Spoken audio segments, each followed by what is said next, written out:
Alan Brylawski, University of Maryland, Smith School of Business, second year student. So our technology is polarimetric thermal imaging. This is taking a conventional thermal image, but sticking a polarimetric module on top of it to create more detail in the images. So when you look at someone's face and you take a thermal image of that face, it's really a ghost. You don't really see a whole lot of detail there, but when you add this module on top of it, it gives you much more facial recognition detection. Facial hair, 3D dimension features, things of that nature. So that's the technology part, which we'll get into more in the presentation. How the class was, it was phenomenal.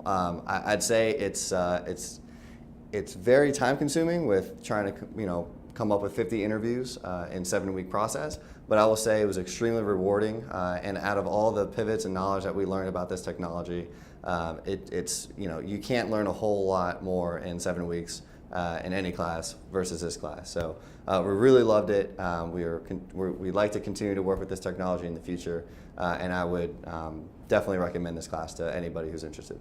What did you enjoy most about the class? What I enjoy most, I think the pivots, and what I mean by pivot is, you think this technology would be a great in another market, and all of a sudden you get this feedback and it changes, or they say, well, this technology really doesn't have that much application here, but here's this other market where it could really be useful, and there's a lot more money, and there's a lot more, whether it's the government funding or whether it's coming from, and those are things that you don't learn just by yourself, or even sometimes researching online. You just have to talk to these people to find out where it's going.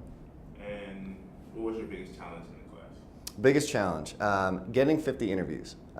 So, a lot of people are willing to talk, I'd say more so if you're a student, but a lot of these technologies are proprietary, and a lot of these technologies who you'd be selling to or potentially selling to are not companies that want their information to be out there in the general public. So to them, you're an outsider trying to get their IP and trying to learn more about their business practices. And so it took a while to get down to that barrier of trust, but once we broke those walls, it was very successful.